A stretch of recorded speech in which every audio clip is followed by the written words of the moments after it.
All right, we're in the home stretch, guys. We're just going to stop and talk about the artifacts, and then we're going to have a brief talk about the lands that I've chosen, non-basic lands I've chosen for this cube. So let's start with colorless creatures. We've got Flare Husk, which is nice. Good for sacking. You can just sack the 0/0 to any of your effects, but also good late game to just have another equipment lying around. Also just good to have another 1-drop, good curve filler.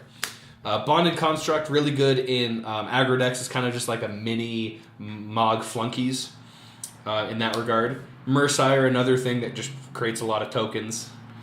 We got Eager Construct, which I just like. I mean, so one of my favorite cards that I've played in green in Commander is Rites of Flourishing, which if you don't know, is a card that says each player gets to draw an additional card each turn, and also each player gets to drop an additional land each turn. And I love playing that card, not because it's overly powerful towards me, and I'm sure I could build a deck that does that, but it means that nobody gets mana screwed. And it's just no fun when you play a 4-way Commander game and one person gets mana screwed. So I actually really like Eager Construct. 2 mana for a 2/2 is totally fine. And the fact that each player gets to scry, it just makes for better games. And when all is said and done, a cube is designed to have the best game possible.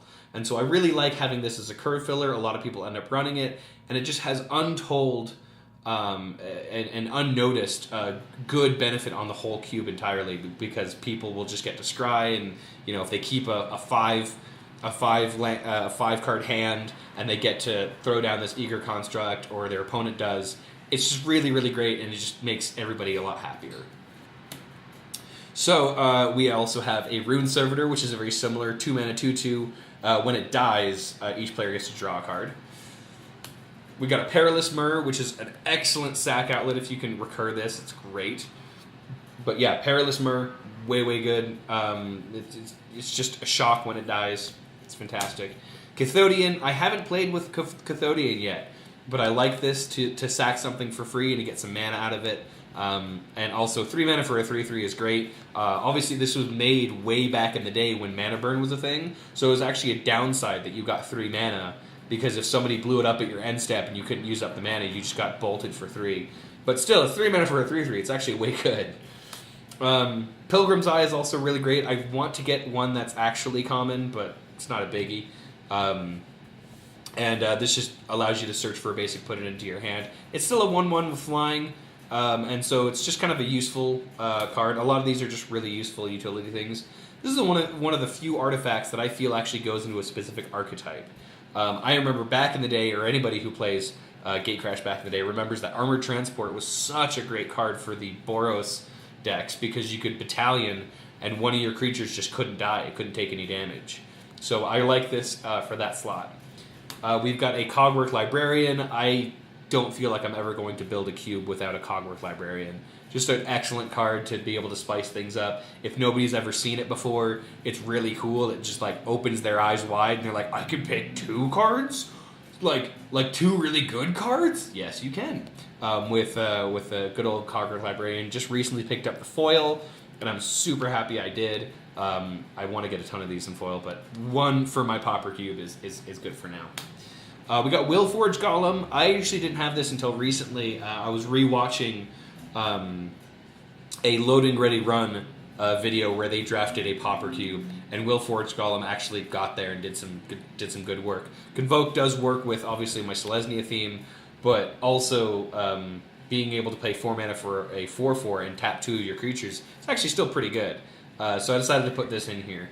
I also didn't have a 6-drop artifact, or a 5-drop artifact for that matter, so I like this. And to be real, nobody's actually going to be playing Cogwork Librarian, so having this as a better Cogwork Librarian for 4 mana and tap 2 creatures, I think is pretty sweet.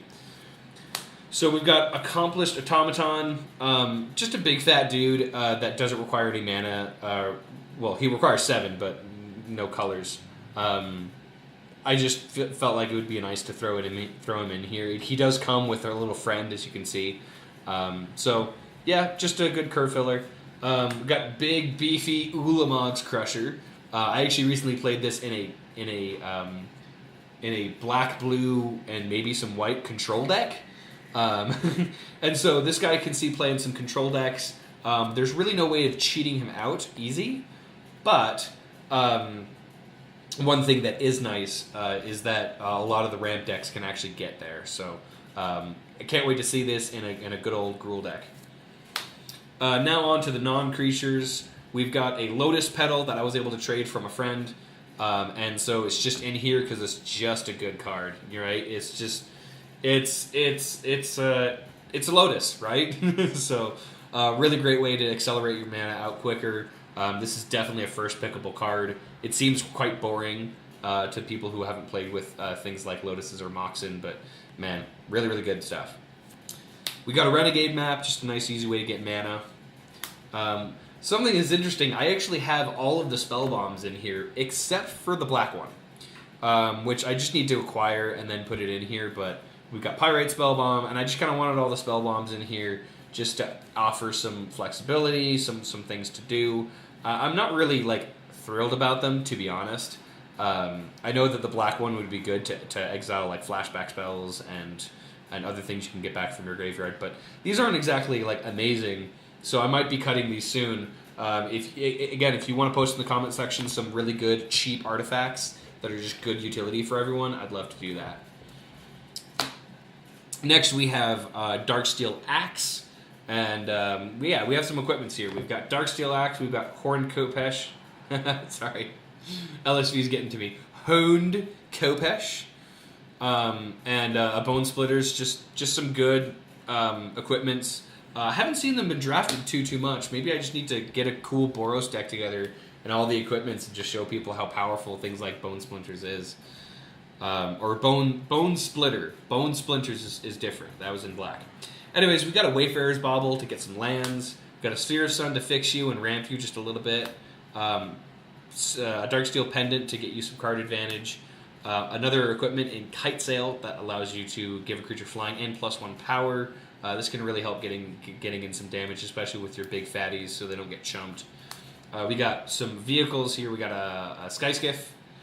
Got a Prophetic Prism for fixing and for card draw. Another equipment in Volshock Gauntlets. This is something I'm testing out, seeing if it's good. I mean, it's a lot of power, but not untapping and having to pay 3 mana to re-equip it. We'll see. There might be a deck that wants it. Got a Renegade Freighter, good old fat, punchy thing. Moonglove Extract. I actually think this is a really useful card in the cube to be able to have a bolt in any color. I know it's a really expensive bolt, but it really helps with a lot of the control decks that want to just get rid of stuff and they just don't have this flexibility. Certainly, red doesn't care about it because they have so much more efficient burn spells, but I have seen decks like white and blue and black want this. One of my favorite cards that I discovered a year ago, thanks to a friend, is Tumble Magnet. Really excellent control card. I have this in my main cube as well. The original Fidget Spinner, as it's called sometimes. But it enters with 3 counters on it, and you can tap it, remove a counter, and tap an artifact or creature. So this taps down their biggest dude for 3 turns, and sometimes that's just enough time to survive and stabilize. We got Serrated Arrows, another new addition. We're going to see how it does in controlling some of the more aggressive decks.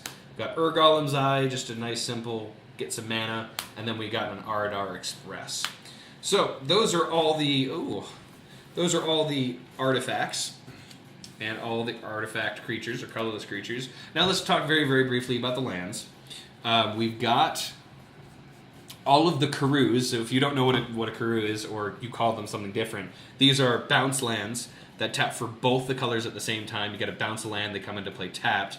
Really excellent for card advantage. And one thing that a lot of people don't do in my play group, and they need to start doing, is you can draft these even if they're not in your colors. Like, if I'm going Dimir, I would actually totally take Arachdos or anything that has black or blue, and I might even take something like Gruul Turf, because these cards are just really good. They allow you to not have to draw as many lands to get the same effect. Essentially what they're doing is they're playing the part of 2. It's almost like you play this down, and because you have to bounce a land, you're almost like drawing another land. So these are excellent card advantage and ramp opportunities. There are some ways to untap lands in this in this format, and so I think people need to start taking these higher. So, anyways, best lands in the set are in the cube by far. So we've got the Karus, we've got Guild Gates. I have an altered one, and I'm trying to get them all in shiny, but I'm only about looks to be about 4 of the 10. I don't think I'm going to foil out this one, so I'm about halfway there to foil those out. And then we have the Gain a Life coming to play tap lands from Khan's block. Again, about the same way. I've got 4 or so in foil. Just need to foil out the rest of them, just slowly but surely. And then the lands that don't fit into that category. We've got an Ash Barrens, we've got an Evolving Wilds, we've got an Unknown Shores, we got a Shimmering Grotto, and then finally Mishra's Factory. So Mishra's Factory is kind of interesting.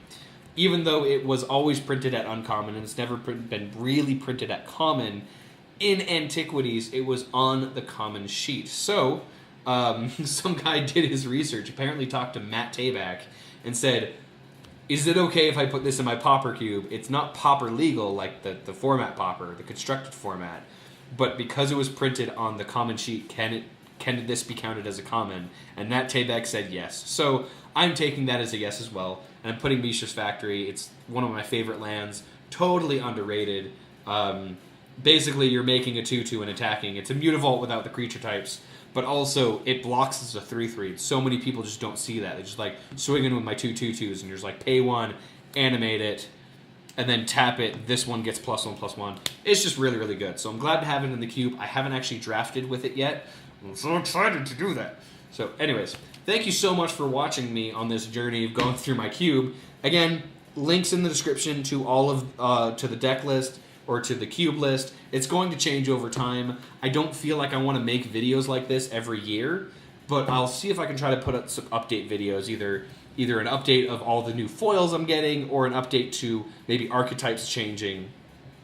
But I just wanted to get this on record. I just wanted everybody to see. I put a lot of work and time and money into this cube, and I put a lot of love into it, and it's just, oh, I can't tell you how much I love this cube. I haven't even like touched my main cube in quite some time, because this is just so much more fun to draft, and people prefer it. And I would love to get your feedback. The cube isn't perfect by any means, and I want to learn more. And also, if you follow the link in the description, you can actually draft it on Cube Tutor. If you're not familiar, Cube Tutor is a site. You can look at me. I don't know why you want to look at my hands. Cube Tutor is a site where you can put on your cubes, but also it means that you can draft the cubes. So if you get an account, you can even build the deck and show me your exact deck building process. But you can draft my cube just by following the links in the description, and it would help me out so much to get actual feedback on this, right? And it's just going to make the cube better. And this is a cube that, because it's pauper and it's reasonably inexpensive, I would love to take this to a GP at some point. And so if you want to be a part of building this cube, so that way when I go to a GP near where you are, you guys could draft it, and then you could feel that you're a part of really one of my favorite cubes I've ever built. So anyways, thank you so much for watching, and I hope you guys have a great day, and we'll see you later.